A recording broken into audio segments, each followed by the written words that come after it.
Okay. So, pati itong mga recliner na to, kasama to chiller sa binibenta. And then, yung table, dining set, 6 seaters po ito, kasama din siya. And itong, ayan. Umuuga pa yung tulay dito.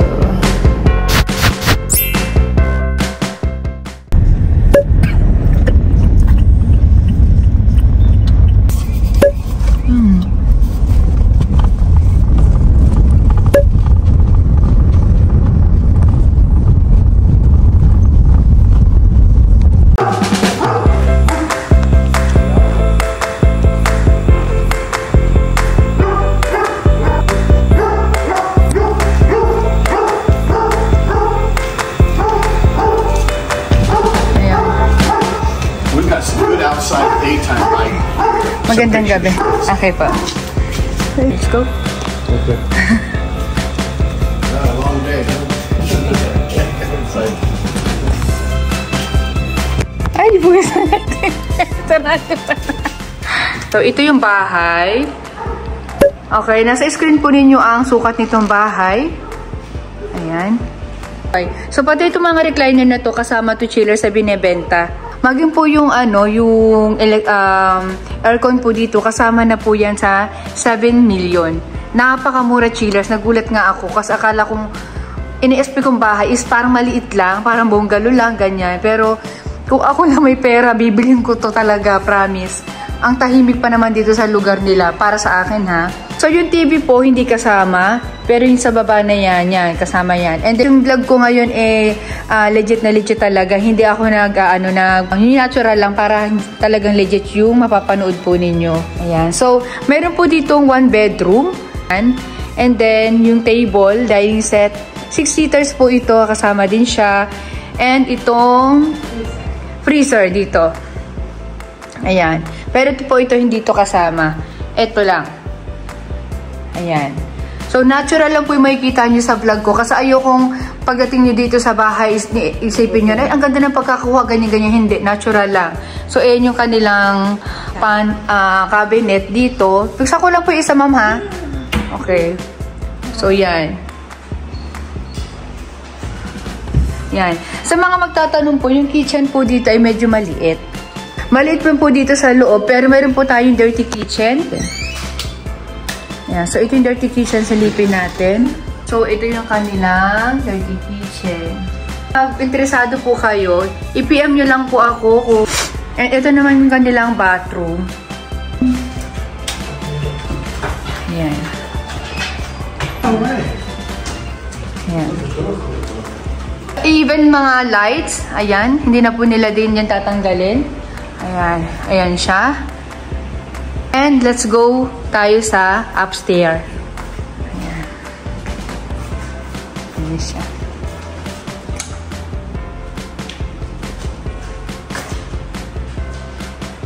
Naka-high ceiling sila dito sa may sa may stairs. Ayan. Siguro pagpunta namin dito, ayusin namin to, nakabaliktad yung pagkakalagay. Yan. Dapat kasi yung bracket nito, ma'am, nasa ilalim po yan. So, ito naman yung kapunta dito sa second floor. Yan. Bali, may 3 bedrooms dito. Bali, nilagay daw dito ni ma'am yung mga gamit na hindi nila masyado pang kailangan. Paglipat namin. Oo. Ayan.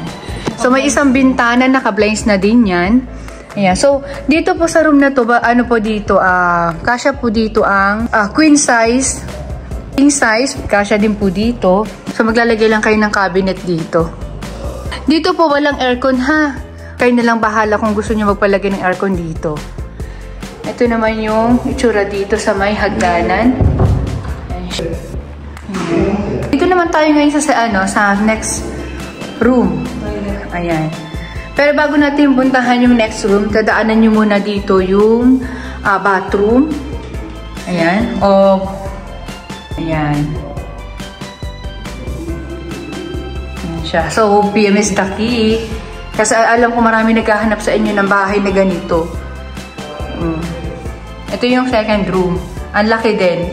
Hanggang California king size kasya po dito. And tanungin natin kung kasama po ba yung mga cabinets. Ayan. So, bali sa 7 million chillers, kasama na po yung mga yan. Ayan. So, titirahan nyo na lang talaga. Ayan. And again, wala rin po ditong aircon. Tayo ngayon sa pangatlong kwarto. And dito may aircon naman po dito. At saka may mga blinds na din. So, pag-uusapan nyo na lang po ng may-ari kung isasama nila yung ibang mga gamit dito. Katulad ng mga couch na yan. Kasi hindi rin po nila alam kung babagay doon sa bahay na pinapagawa nila. Pinaka-master's bedroom chillers. Tapos meron na kayong ditong halos pare-parehas lang naman po yung mga powder room nila dito. From master's bedroom, paglabas po ninyo, ito naman yung makikita ninyo dito. Ayan. Ang kagandahan chillers dito sa bahay na to, maano siya, maaliwalas. Hindi siya masakit sa mata yung mga gamit. Anyway, dito pwede kayong maglagay dito ng sofa o kaya accent chair.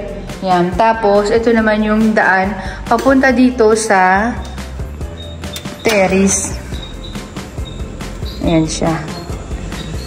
Ang tahimik dito, chillers. Kaya nga siguro dapat sinabi nila dito barangay tahimik eh. Pwede maglagay dito ng coffee table. Oy, ayan. Ayan siya, oh. Ayan. Ayan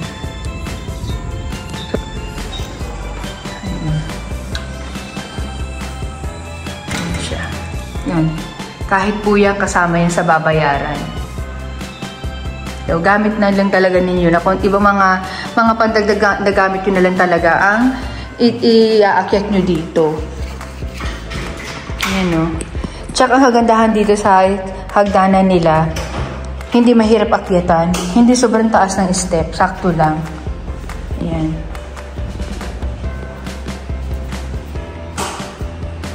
Ayan siya. Secured na secured yung yung mga bintana. Ayan, lahat po yan may grills. Ayan, may mga grills yan. Pagaba nyo galing dito sa hagdanan, ayan, so ganyan siya kalawak dito. Kaya yung kung maglalagay kayo dito ng sofa, pwede pa rin dito ang 10 to 15 seaters. Ayan, depende na nga lang sa inyo kung papalitan nyo yung sofa na ganito. Pero yung ganitong sofa kasi maganda to. Dahil recliner po ito. Ayan, malambot siya. Ayan siya.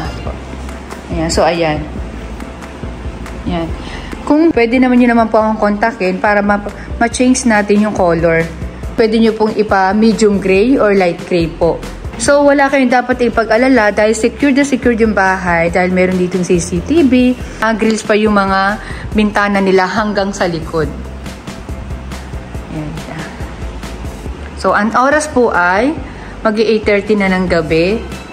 So, itong punto nila, wala kayong problema na magpasok po ng gamit dito dahil malaki po yung pintuan. Double pa yan.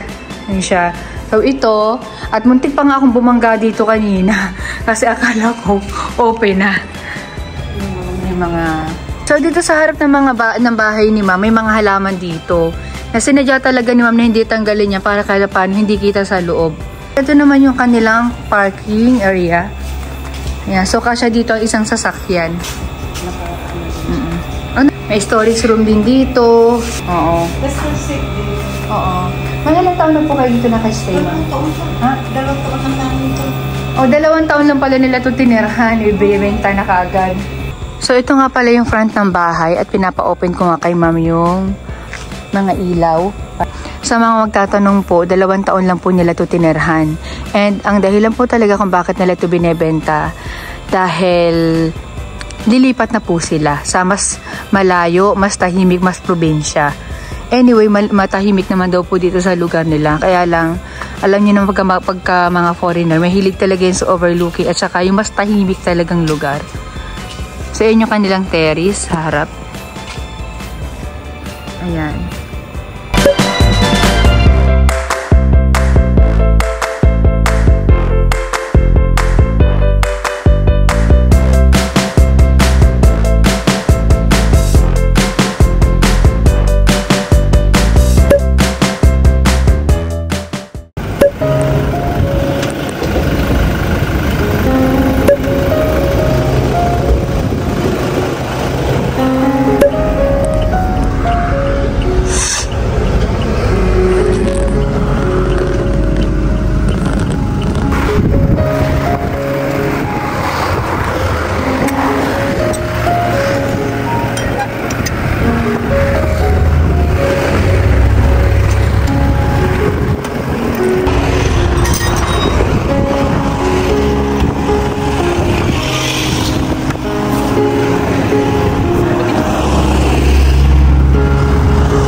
Bongga pa yung tulay dito.